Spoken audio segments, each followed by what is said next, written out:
पिछले सबक में हमने देखा था कि फोर्स किसी चीज की शेप या साइज बदल देती है और हर मटेरियल की एक इलास्टिक लिमिट होती है। अब हम उसका कानून पढ़ते हैं। इसे हुक्स लॉ कहते हैं। ये रहा एक स्प्रिंग अपनी ओरिजिनल लेंथ पर लटका हुआ। अब इस पर नीचे की तरफ एक फोर्स लगाइए जिसे हम F लिखते हैं। स्प्रिंग खिंच गया। जितना वो लंबा हुआ उसे एक्सटेंशन कहते हैं और उसे हम X लिखते हैं। अब फोर्स को दुगना कर दीजिए। देखिए, एक्सटेंशन भी ठीक दुगना हो गया। और F को X पर डिवाइड करें तो जवाब वो ही रहता है, बदलता नहीं। तो फोर्स और एक्सटेंशन एक दूसरे के डायरेक्टली प्रोपोर्शनल हैं। F प्रोपोर्शनल टू X, यही हुक्स लॉ है। इस प्रोपोर्शनल के निशान की जगह एक कांस्टेंट रख दें तो F बराबर KX, या इसी को उलट कर लिखें K बराबर F अपॉन X। ये पहली इक्वेशन है 6.1। और यही बात कंप्रेशन पर भी लागू होती है। फोर्स ऊपर से दबाए तो स्प्रिंग उतना ही छोटा होता है जितना फोर्स बड़ा हो, लेकिन ये सब सिर्फ इलास्टिक लिमिट के अंदर सही है। अब ये K क्या है? इसे स्प्रिंग कांस्टेंट कहते हैं। ये दरअसल इस बात की मेजरमेंट है कि स्प्रिंग कितना सख्त है। इसे स्टिफनेस कहते हैं। यहाँ दो स्प्रिंग्स हैं और हम दोनों पर बिल्कुल बराबर फोर्स लगाएंगे। फोर्स लगाइए।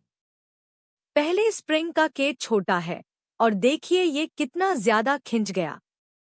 दूसरे का K बड़ा है तो ये उतनी ही फोर्स में बहुत कम खिंचा। तो जितनी स्प्रिंग कांस्टेंट की वैल्यू ज्यादा, उतनी ही स्प्रिंग की स्टिफनेस और स्ट्रेंथ ज्यादा होगी। और K की यूनिट है न्यूटन पर मीटर। अब फोर्स को एक्सटेंशन के मुकाबले में प्लॉट कीजिए। जो ग्राफ बनता है वो एक सीधी लाइन है और वो ओरिजिन से गुजरती है। इस लाइन का ग्रेडियंट यानी उसका स्लोप खुद स्प्रिंग कांस्टेंट K है। फोर्स में जितना इजाफा हुआ उसे एक्सटेंशन में हुए इजाफे पर डिवाइड कर दीजिए। जो जवाब आया वो ही K है। अब यहाँ पॉइंट A पर इलास्टिक लिमिट आ जाती है। अगर लोड इस लिमिट से आगे बढ़ जाए तो स्प्रिंग परमानेंटली डिफॉर्म हो जाता है और उसका ग्राफ अब लिनियर नहीं रहता। लाइन यहाँ से मुड़ जाती है। इसीलिए हुक्स लॉ हमेशा इलास्टिक लिमिट के अंदर ही लगता है। और ये लॉ सिर्फ स्प्रिंग के लिए नहीं है। एक सीधी बारीक वायर को खींचिए, वो भी यही लॉ मानती है। और एक रबर बैंड भी, जब तक वो अपनी इलास्टिक लिमिट के अंदर रहे। अब देखते हैं ये लॉ कहाँ-कहाँ इस्तेमाल होता है। टेक्नोलॉजी और इंजीनियरिंग में बहुत सारे डिवाइसेस के स्प्रिंग्स इसी लॉ पर चलते हैं। स्प्रिंग स्केल्स, मैकेनिकल क्लॉक्स का बैलेंस व्हील, गैल्वानोमीटर, गाड़ियों और मोटरबाइक्स का सस्पेंशन सिस्टम, दरवाजों के हिंजेस, गद्दे और मटेरियल टेस्टिंग मशीन्स। लेकिन एक बात याद रखिए, हुक्स लॉ सिर्फ फोर्स की एक खास रेंज के अंदर चलता है। उस रेंज से आगे परमानेंट डिफॉर्मेशन हो जाती है और फिर ये लॉ नहीं चलता। पहली मिसाल है स्प्रिंग स्केल्स। स्प्रिंग स्केल किसी चीज का वजन स्प्रिंग की एक्सटेंशन या कंप्रेशन से मालूम करता है। इस स्प्रिंग बैलेंस से एक चीज लटकाइए। स्प्रिंग खिंचा, पॉइंटर नीचे सरका और जहां पॉइंटर रुका वो ही उस चीज का वजन है। भारी चीज लटकाइए तो एक्सटेंशन भी उतनी ही ज्यादा, क्योंकि दोनों प्रोपोर्शनल हैं। अब दूसरी किस्म कंप्रेशन बैलेंस। इसमें लोड स्प्रिंग को दबाता है और जितना स्प्रिंग दबता है उतना ही पॉइंटर स्केल पर आगे बढ़ जाता है। वजन करने वाली मशीन आम तौर पर यही बैलेंस इस्तेमाल करती है। दूसरी मिसाल है मैकेनिकल क्लॉक्स का बैलेंस व्हील। इस व्हील के साथ एक स्प्रिंग जुड़ा होता है।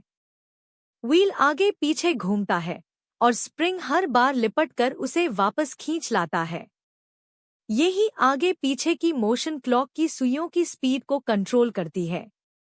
और तीसरी मिसाल है गैल्वानोमीटर। गैल्वानोमीटर एक करंट डिटेक्टिंग डिवाइस है। इसमें एक बहुत छोटा स्प्रिंग लगा होता है जिसे हेयर स्प्रिंग कहते हैं। ये हेयर स्प्रिंग गैल्वानोमीटर की कॉइल को इलेक्ट्रिकल कनेक्शन देता है। अब करंट चलाइए। पॉइंटर डिफ्लेक्ट हो गया और डिफ्लेक्शन उतना ही है जितना करंट, यानी दोनों प्रोपोर्शनल हैं इसकी रेंज के अंदर। करंट बढ़ाइए तो डिफ्लेक्शन भी बढ़ जाती है।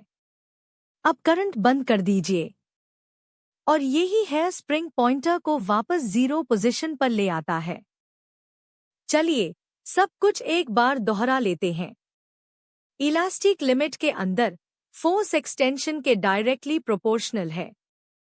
F बराबर kx, k स्प्रिंग कांस्टेंट है, यानी स्प्रिंग की स्टिफनेस।